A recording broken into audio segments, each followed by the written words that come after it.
What if a submarine could carry bombers across the Pacific and appear off the coast of the United States without warning? Would you call it an aircraft carrier or something closer to a primitive nuclear submarine? And here's the strangest part. Its mission wasn't to bomb cities. It was to recreate a decades-old war tactic and choke one of the most critical arteries in the world. This isn't science fiction.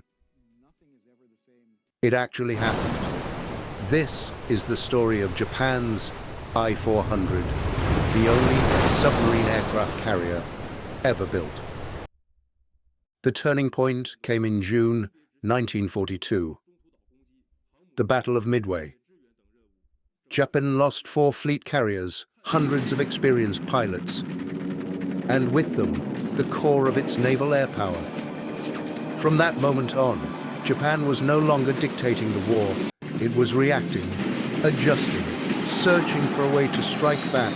A conventional victory was no longer realistic. So, Japanese planners turned to something else: asymmetry, surprise, a single decisive blow. Admiral Isoroku Yamamoto believed that if Japan could bring the war directly to the American mainland, it might shake public morale enough to force negotiations. But there was a problem. Surface fleets couldn't break through. Bombers didn't have the range. So a radical idea emerged. What if a submarine could do the job of an aircraft carrier? The true innovation of the I-400 wasn't just its size, it was its concept. For the first time, it blurred the line between 2 completely different systems: submarines and aircraft carriers. One provided stealth, the other provided reach. Together, they created something entirely new: a platform capable of projecting power from beneath the ocean's surface. And here's where it gets interesting.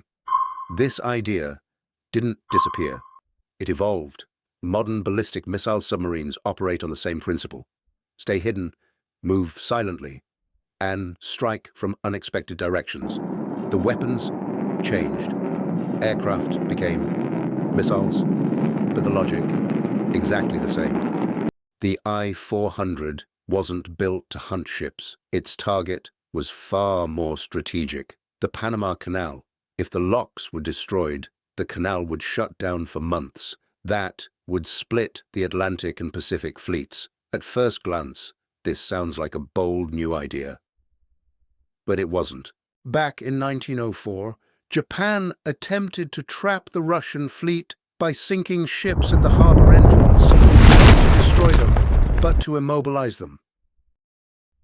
Control movement, and you control the war. 4 decades later, the logic was almost identical. Back then, block a harbor to trap a fleet. Now, destroy a canal to divide an ocean. At its core, it's about using limited resources to strike a critical choke point and turning it into strategic advantage. But there's a deeper layer. When resources are limited and direct confrontation fails, strategy becomes a high-risk, asymmetric gamble. An attempt to overcome overwhelming power with a single decisive strike. The problem: in 1904, Japan faced Russia. In 1945, it faced the United States. Same idea, completely different reality. From an engineering standpoint, the I-400 was remarkably advanced. It featured a sealed hangar, a compressed air catapult, and extraordinary long-range capability. Even the aircraft were redesigned to fit inside the submarine. This wasn't just a submarine, it was a complete strike system. By modern standards, the I-400 already fits the profile of a strategic submarine. It was designed to approach enemy territory undetected and strike targets that could affect the entire war. Not tactical targets, strategic ones. Today, we would call this a strike on critical infrastructure. The goal isn't just destruction, it's a disruption. And yet, none of it happened. Japan surrendered. The mission was cancelled. The aircraft were pushed into the sea. Sensitive materials were destroyed. Some submarines were even scuttled to prevent capture. A weapon designed to change the war never fired a single shot. Looking back, the I-400 stands in a strange place in history.